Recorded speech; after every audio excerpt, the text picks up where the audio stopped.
सबको जय यीशु की। प्रभु यीशु क्रिस्त में प्यारे भाइयों बहनों, सर्वप्रथम मैं आप सभी लोगों का प्रभु के पुनरुत्थान के पर्व की शुभकामनाएं देता हूं, अभिनंदन करता हूं, हैप्पी ईस्टर कहता हूं।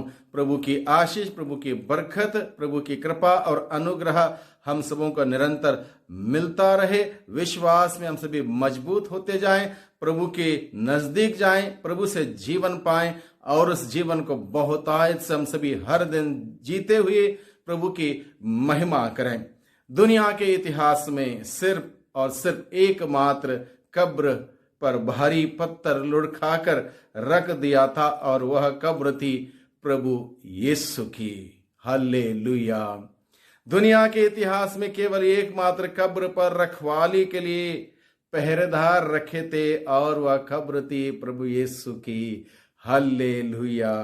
दुनिया के इतिहास में केवल एकमात्र कब्र को दुश्मनों ने सील कर दिया था और वह कब्र थी प्रभु यीशु की। हालेलुया।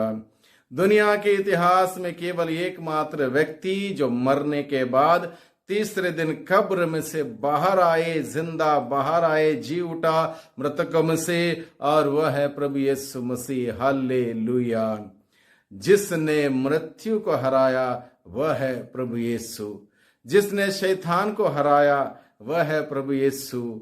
जिसने अपने लहू के द्वारा हम सभी को खरीदा वह है यीशु मसीह। एकमात्र व्यक्ति जिसने कहा मैं हूं जीवन और मैं हूं पुनरुत्थान, जो मुझ में विश्वास करते हुए जीता है वह मरने पर भी जीवित रहेगा, वह है प्रभु यीशु मसीह। हालेलुया।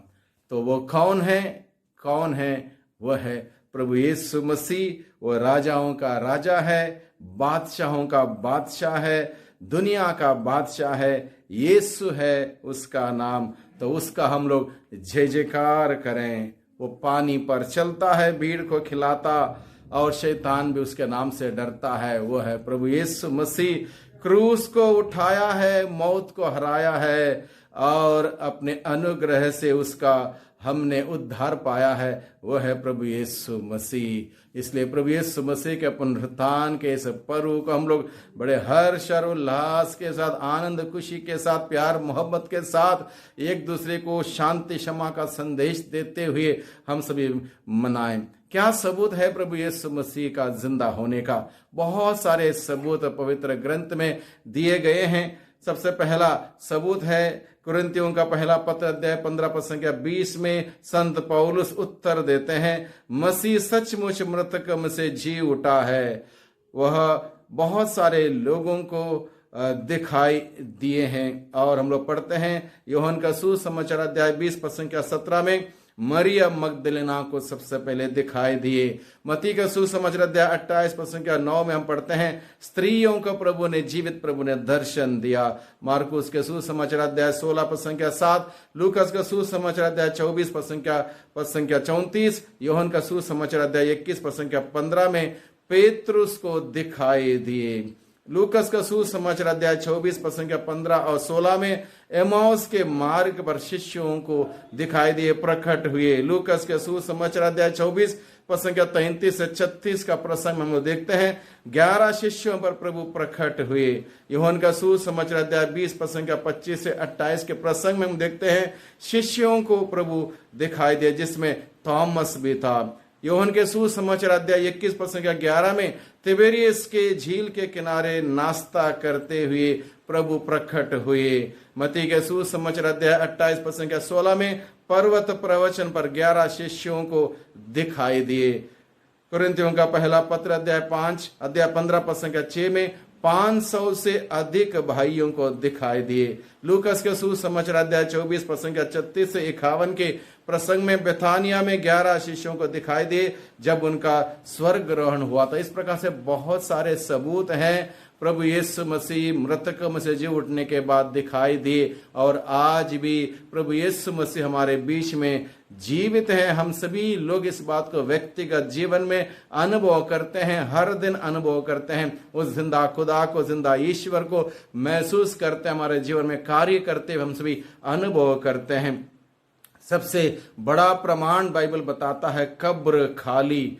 ये सबसे बड़ा प्रमाण है, खाली कब्र का सबसे बड़ा प्रमाण है। अगर यीशु आज भी कब्र में ही होते तो हमारा विश्वास व्यर्थ हो जाता, लेकिन कब्र खाली है। ईश्वर असंभव को संभव करने वाला ईश्वर, अंधकार को प्रकाश में बदलने वाला ईश्वर कब्र में से बाहर आया। इसलिए अब डर नहीं है, अब कोई चिंता नहीं है, निराशा नहीं है, बल्कि उस पुनर्जीवित प्रभु पर आशा है, विश्वास है, भरोसा है। पुनरुत्थान यानी कि नई जिंदगी का निमंत्रण है।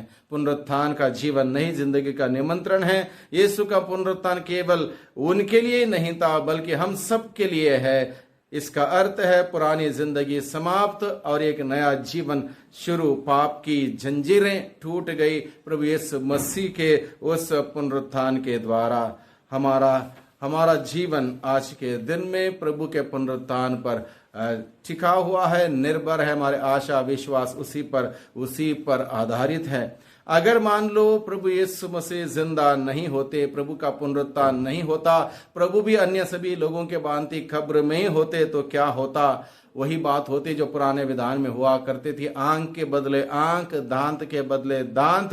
हम सभी किसी को माफ नहीं कर पाते, किसी को क्षमा नहीं कर पाते, किसी से प्यार नहीं कर पाते, स्वार्थ में रहते, स्वार्थ में जीते, उदास रहते, मायूस रहते, कोई खुशियां नहीं होती, खुशियां नहीं बांटते, निराशा से हम भर जाते, भय और असुरक्षित रहते, बिना कोई उद्देश्य या लक्ष्य या आशा के जीते, हमारा विश्वास व्यर्थ होता। हम सब प्रभु के पुनरुत्थान का पर्व मनाने चर्च नहीं आते, पापों के बंधनों में हम लोग रह जाते, हम सभी अपराध के बोझ आज भी ढोते रहते। मृत्यु का भय हमें बहुत ज्यादा डरावना लग जाता। जीवन में कोई लक्ष्य, उद्देश्य, पर्पस नहीं होता।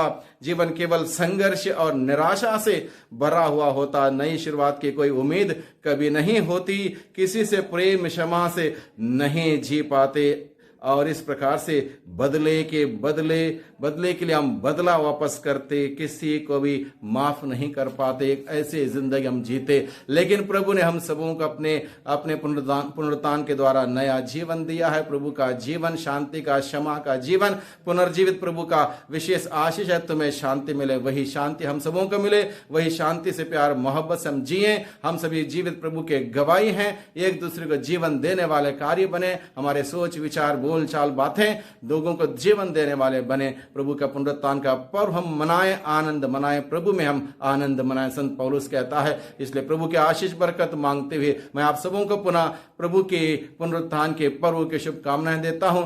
Happy Easter and God bless you.